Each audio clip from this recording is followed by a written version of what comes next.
유럽 건축 여행 제3강은 로마 제국의 건축입니다. 여러분이 지중해 지역을 여행하시면 다양한 곳에서 로마 시대 유적지를 만날 수 있는데 한번 보시도록 하죠. 이탈리아보다는 외부에 있는 여러 유적지를 한번 제가 정리를 해봤어요. 베로나의 원형 경기장, 프랑스 아를 원형 경기장, 스페인에 있는 세고비아 수로교, 모로코에도 로마 제국 유적지가 이렇게 있고요. 튀니지에 있고, 알제리, 여기 지역이 알제리죠. 알제리에도 있고요. 튀니지에도 있고, 리비아의 홈스에 있고, 또 레바논에는 바알베크 신전 이렇게 있고요. 이오니아 지방에는 밀레투스 극장, 또 아테네의 하드리아누스문, 또 오늘날 이스탄불의 하기야 소피아 이렇게 지중해 전체의 로마 제국의 유적이 남아있죠. 자, 그 유적지에서 발견할 수 있는 이 건축, 이 로마 제국의 건축을 한번 특성을 간단하게 정리해 보면 이렇습니다. 자, 로마 제국은 공간 위주의 대규모 건축을 추구했다. 그리고 그리스 건축의 형태를 모방하여 더욱 발전시켰다.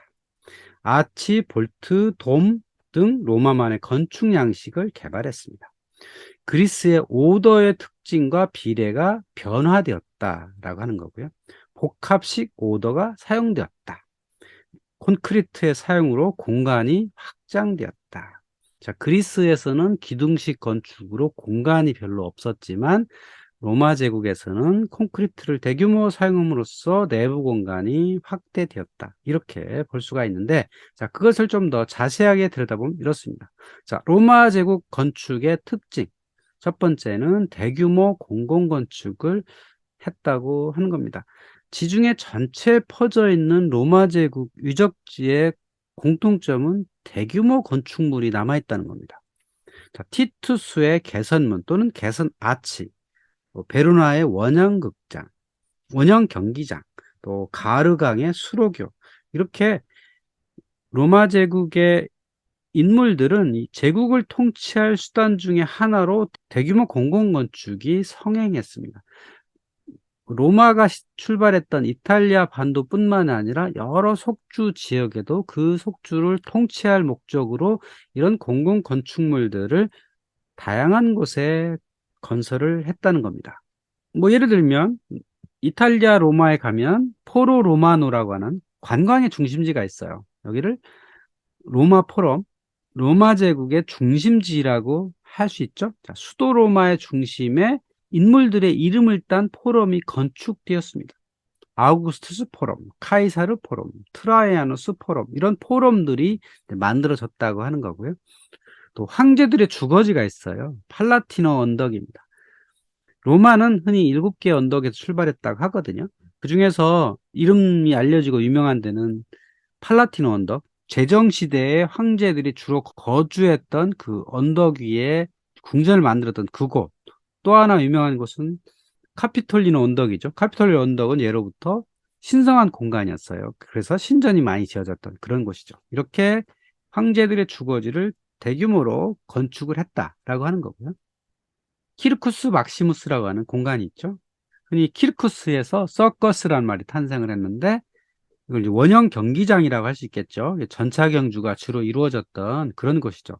흔히 로마에서는 시민들한테 빵과 서커스가 제공되었다라는 말을 하잖아요. 그래서 시민들한테 무료로 식량을 제공하고 오락거리를 제공했다라고 하는 게 빵과 서커스라는 이름이었습니다.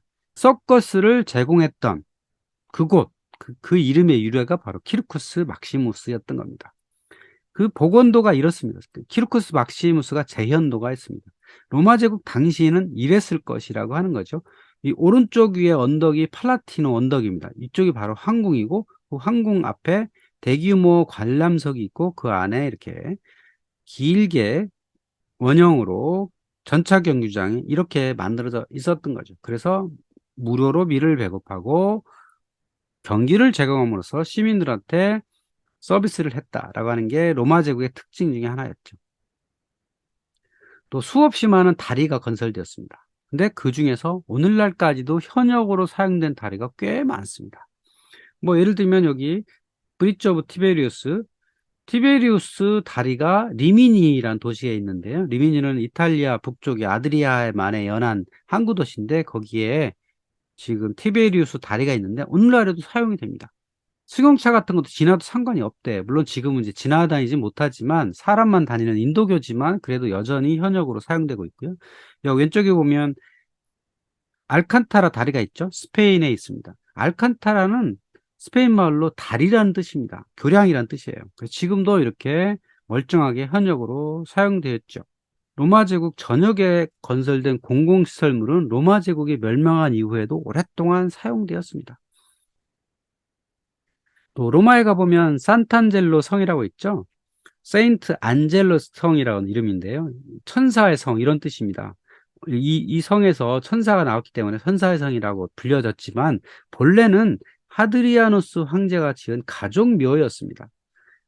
그러니까 로마 제국의 황제들은 가족묘를 동그랗게 만들었거든요. 거기에 묘였는데 여기 노란색 선이 있잖아요. 이 선 아래가 원래 하드리아누스 가문의 묘였던 거죠. 그리고 요 위에는 중세시대에 교황이 이렇게 증축을 해가지고 요새로 만들었죠. 그래서 한때 교황이 이쪽에 가서 피신한 적도 있습니다. 오늘날은 여기 그 군사박물관으로 이렇게 쓰고 있어요. 안에 들어가 보면 뭐 대포도 있고 대포 알도 있고 막 그렇습니다.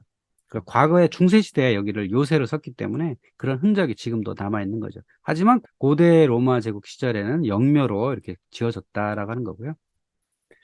또 마르켈스 극장 유적이 지금 로마에 가보면 있죠. 이렇게 아래쪽에가 이 반원형 극장이에요. 그러니까 그리스식 반원형 극장이 이렇게 있고 오늘날에 보면 위쪽에 이렇게 집이 있거든요. 요게 오리시니 가문의 아파트예요. 오늘날 이탈리아 로마에서 가장 비싼 집이라고 합니다. 이 집이 이렇게 좋아서 비싸다기보다는 고대 로마 유적 위에 이렇게 아파트가 지어졌기 때문에 가장 비싸다고 합니다. 로마 건축의 두 번째는 그리스의 것을 가져오되 변형을 했다고 하는 겁니다.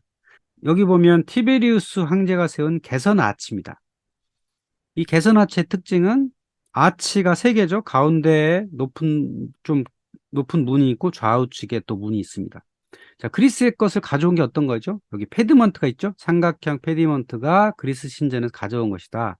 그리고 신전의 모습을 이렇게 지붕 형태도 코니스라고 하는 지붕 형태도 있고 또 기둥은 코린토스식 기둥으로 있죠. 자, 이런 거는 그리스의 신전의 모습을 띠고 있긴 한데 하지만 기둥은 하중을 지탱하는 게 아니라 장식품이죠. 그냥 벽기둥 형태로 붙어 있는 거고 실제 하중을 받는 건 이 아치죠. 아치가 이렇게 하중을 받는다. 그러니까 그리스의 것을 페디먼트와 기둥을 가져오긴 했지만 로마 나름대로의 변형 작업을 거쳐서 사용한다라고 하는 거고요. 로마에 가면 가장 유명한 건축물 콜로세움 있죠? 이것도 그리스의 것을 가져왔죠. 이 기둥 보면 1층에는 도리스식, 2층에는 이오니아식, 3층에는 코린토식 기둥 형태를 가져왔다. 그렇지만 이거는 하중을 지탱하는 게 아니라 장식품이다라고 하는 겁니다. 아테네에 가보면 하드리아누스 문과 도서관이 있어요. 그러니까 도서관은 시민들한테 지식을 충전하는 그런 공간이었겠죠. 아까 서커스, 키르코스 막시무스 같은 경우에는 오락을 제공하는 공간이었고, 그래서 제국 전역에 이런 도서관이 많이 지어졌는데, 여기도 보면 벽체식 건축물이지만 기둥을 장식물로 이렇게 썼죠. 그리스의 장식물. 또 여기 하드리아누스 문이 있어요. 보면은 신전처럼 보이지만 아래 아치 형태로 벽을 세우고 그 위에다가 그리스식 신전 모습을 이렇게 가져온 것을 알 수가 있죠. 로마 건축의 특징 세 번째는 아치와 콘크리트가 대규모로 쓰였다고 하는 겁니다. 프랑스의 가르강에 있는 교량 겸 수로입니다. 이 아래쪽은 교량이고요. 그러니까 마차가 지나가시는 교량이었고 이 위층의 2층과 3층은 수로교였습니다. 가르강에 있는 다리의 특징은 아치가 대규모로 사용됐다는 거죠. 그리고 석재와 벽돌을 적절하게 콘크리트와 섞어가지고 그 아치를 구성을 해서 대규모 아치를 만들었다라고 하는 게 특징이죠. 그래서 수로교 같은 경우, 일반 교량 같은 경우 이렇게 아치가 많이 쓰였다라고 하는 거고요. 여기 아쿠아 마르키아, 그러니까 수로교에도 이렇게 아치가 여기저기 사용되고 있다라는 거고요. 여기에 콘크리트가 많이 쓰였겠죠? 콘크리트. 여기 보면 현재 남아있는 로마 시가지예요. 지금 현재 고대 로마의 시민들이 살던 이 집들인 거죠. 주택이 지금도 이렇게 남아 있는 거예요. 그러니까 목재를 지었다면 이미 뭐 2000년 된 거기 때문에 다 없었겠지만 벽돌과 콘크리트로 지었기 때문에 지금도 이렇게 남아 있는 거죠. 여기 2세기의 폼페이 거리입니다. 여기 보면 벽돌 또는 돌하고 콘크리트를 적절하게 섞어서 주택들을 이렇게 짓고 있는 것을 알 수가 있죠. 자, 이렇게 벽돌과 콘크리트가 대규모로 사용된 이유 중에 하나는 수도 로마가 과밀화를 했다는 거예요. 그러니까 제국 전역에서 많은 사람들이 몰려왔기 때문에 수도 로마가 거의 100만 명 수준을 가진 때도 있었다는 거죠. 100만 명이 도시에 산다는 것은 어마어마한 일이에요. 오늘날에도 100만 명의 도시는 굉장히 큰 도시인데 당시 고대에 100만 명 인구를 커버할 수 있는 도시가 만들어졌다는 건 여기에 엄청나게 많은 인프라가 있었기 때문에 가능한 것이라고 할 수 있죠. 로마 제국만이 가능했던 일이라고 할 수 있는데 거기에 중요한 이유 중에 하나는 이 콘크리트가 있었기 때문이라고 하는 거죠. 로마 건축의 특징 네 번째는 로마식 공간이 창조되었다고 하는 거죠. 그러니까 로마식 공간이 무엇이냐? 세 가지로 나눌 수 있어요. 자, 첫 번째는 도무스, 두 번째 빌라, 세 번째 인슐라가 있다. 셋 다 주택인데 어떤 형태의 주택이냐? 뭐 이런 겁니다. 도무스는 뭐냐면 귀족들의 개인 주택이에요. 그러니까 귀족 또는 황제들이 개인 주택을 자기 형편에 맞게 짓는 이런 것들은 도무스라고 부르는 거죠. 이 도무스의 특징은 중정이 있다는 거예요. 가운데 정원이 있다는 겁니다. 이 중정이 있다는 것은 여러 가지 목적이 있어요. 여가 공간도 되고 또 빗물이 비가 오면 이 지붕을 타고 내려와서 가운데 연못이나 또는 우물이 있거든요. 우물에 이렇게 모여져서 이 빗물을 사용하도록 하기 위해서 만들었던 게 이 중정이에요. 그래서 중정, 원래 그리스 시대부터 있던 건데 이게 로마가 받아들여서 이 중정을 가진 개인 주택, 이것이 도무스라고 할 수 있고요. 자, 빌라는 별장 또는 전원주택입니까? 도시 바깥에 전원에다가 만들었던 귀족들의 전원주택, 이것을 빌라라고 부르고요. 또 인슐라라는 거 있었습니다. 인슐라는 도시 내에 평민이나 노예들이 살던 아파트 같은 거죠. 가난한 사람들이 살던, 보통 시민들도 살기도 했습니다. 로마도 황제정 이전에 공화정까지는 굉장히 검소했거든요. 그래서 검소한 집에 살 때 이런 인슐라에서 많이 살았어요. 그러니까 아우구스투스 이전에 사람들은 이런 아파트 같은 건물에 많이 살았기 때문에 이런 인슐라가 로마에서 상당히 많이 확대되었다, 이렇게 할 수가 있죠.